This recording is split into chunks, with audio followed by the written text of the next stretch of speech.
저는 이거 진상규명하고 누가 잘잘못을 따져야죠. 근데 그거는 재난이 다 끝나고 하는 거예요. 지금 아직도 비가 오고 있고 지금 수해 복구도 안 됐는데 너희 밑에 사람들 너 누가 잘못했는지 내가 다 따져 묻겠다. 이런 식으로 정치가 이루어지고 있으니까 아무도 책임을 안 지고 다 억울해하고 이런 식이 또 반복이 되는 거예요. 거기에 분명한 책임 소재를 가리는 건 매우 중요한 일일 겁니다. 특별 감찰이 들어갔다는 것은 해당 현장에서 일어난 일들이 시간이 지나고 난 다음 초기의 증거가 인멸되는 경우들이 많기 때문에 이 초동 감찰을 통해서 관련된 내용들에 대한 자료 확보는 매우 중요한 일이고 여기에 대한 감찰 때문에 복구 과정들이 이루어지지 못했다라고 하는 것들은 사실상 동의하거나 납득하기 좀 어려운 측면들이 있습니다. 지금 이 윤석열 정부의 가장 큰 문제점은 이런 재난이 발생했을 때 그거에 대해서 책임을 지는 사람이 없습니다. 그리고 사과를 하는 사람이 없어요. 이게 단순히 국민의 감정의 문제가 아니에요. 왜냐하면 굉장히 공직사회에 강한 시그널을 주는 겁니다. 아무도 책임 안 지려는 거구나. 우리한테 다 떠넘기려고 하는 거구나. 그분들도 지금 내가 재수없게 걸렸구나. 이런 생각을 하실 분들도 많을 거예요. 왜 아무도 책임 안 지고 우리한테 지금 떠넘기지? 그러니까 저는 이 부분에 있어서는 지금 오늘도 지금 국무회의에서 대통령의 발언이 굉장히 부적절했고 굉장히 아쉽습니다. 그러니까 오늘 이권 카르텔을 말씀하시면서 이거를 예산해가지고 지금 수해복구 지원을 이제 말씀하셨거든요. 이권 카르텔을 얘기할 때도 TPO가 있는 겁니다. 때와 장소와 경우가 있는 건데 지금 이 상황에서 이권 카르텔을 말하는 게 말이 되냐. 또 하나는 그 예산은 국가공무원법 45조에 따라서 예산에 함부로 전용할 수 없습니다.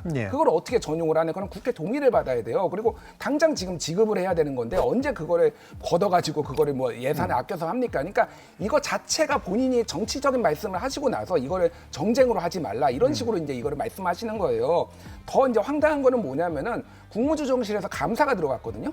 저는 이거 진상규명하고 누가 잘잘못을 따져야죠. 근데 그거는 재난이 다 끝나고 하는 거예요. 지금 아직도 비가 오고 있고 지금 수해 복구도 안 됐는데 일선에 구청부터 감찰을 한다? 완전 마비됩니다. 중앙에서 그렇게 나오면은. 그러니까 이거는 재난을 복구하겠다라는 의지가 있는 게 아니라 너희 밑에 사람들 너 누가 잘못했는지 내가 다 따져 묻겠다. 이런 식으로 정치가 이루어지고 있으니까 아무도 책임을 안 지고 다 억울해하고 이런 식이 또 반복이 되는 거예요. 그래서 최소한 이 부분에 있어서는 사과가 있어야 되고 어떤 부분이 누가 잘못했는지에 대해서 책임을 좀 윗선에서부터 가려야 된다. 이게 안 되면은 저는 비슷한 일이 아무리 뭐 행정 시스템 얘기를 해도 똑같이 반복될 가능성이 상당히 높다고 봅니다. 말씀 주신 것처럼 책임에 대한 소재를 갖고 얼마든지 공방을 벌일 수 있습니다. 하지만 결국 모든 주체를 이제 윤석열 대통령으로 규정을 짓고 몰아가게 되는 모습들이 이어지게 되면 이런 것들을 정쟁으로 이어진 공방으로 이어진다라고 볼 수밖에 없다는 점을 다시 한번 말씀드리고요. 중앙재난안전대책본부의 본부장은 행정안전부 장관입니다.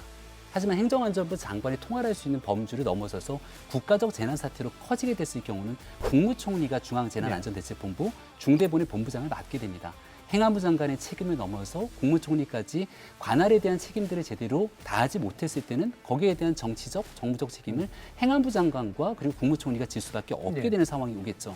하지만 문제는 앞서 설명드렸던 것처럼 법적 근거에 따라서 가장 현장에서 다급하게 문제를 시행했었어야 됨에도 불구하고 그걸 하지 않은 사람이 있다면 거기에 분명한 책임 소재를 가리는 건 매우 중요한 일일 겁니다. 특별 감찰이 들어갔다는 것은 해당 현장에서 일어난 일들이 시간이 지나고 난 다음 초기의 증거가 인멸되는 경우들이 많기 때문에 이 초동 감찰을 통해서 관련된 내용들에 대한 자료 확보는 매우 중요한 일이고 여기에 대한 감찰 때문에 복구 과정들이 이루어지지 못했다라고 하는 것들은 사실상 동의하거나 납득하기 좀 어려운 측면들이 있습니다. 이미 여기에 대해서 추가적으로 복구하는 과정은 지방자치단체의 역량만으로 부족한 부분들이 있다면 중앙정부가 지원을 할 수밖에 없는 측면들이 있다는 점을 말씀드리고 법과 원칙에 근거해서 어디에서부터 위법의 문제가 발생했는지 따져보는 것 이것은 매우 중요한 일이라는 말씀을 다시 드립니다. 지금의 모든 재난관리의 총괄 책임은 행정안전부 장관에게 있습니다.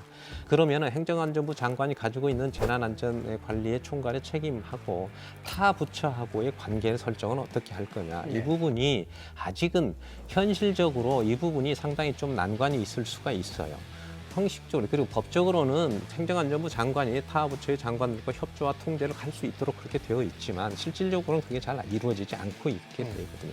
과거에 모든 재난관리의 총 컨트롤 타워는 대통령실에서 주관을 했었던 적도 있었습니다. 지금은 대통령실의 이 총괄 컨트롤 타워를 할 수 있는 부분이 형식적으로 그리고 기구상으로는 없어 보입니다. 따라서 저는 차제에 과거에 한 번 있었습니다. 재난관리 비서관이 있었습니다. 그래서 재난관리 비서관이 있음으로 인해서 대통령실에서 이번과 같은 상황도 마찬가지입니다. 대통령이 부재 중에 계실 때는 그런 재난안전 비서관이 대통령을 그 역할을 일부 대신을 해서 전체적인 강력한 통합 조정 기능을 가지면서 이 부분을 컨트롤할 수 있어야지 되는 게 행정안전부의 장관으로서의 이 부분을 전체를 다 컨트롤하는 것은 상당히 어렵습니다. 조금 전에도 말씀드렸지만 산자부에서 방류를 하거나 또 아니면 농림수산부에서 있는 저수지가 뚝이 터진다든지 또 지금 도로 관리를 하고 있는 국토부에서 하고 있다든지 이런 부분들을 전체적으로 강력한 통합 조정 기능을 갖기 위해서는 지금은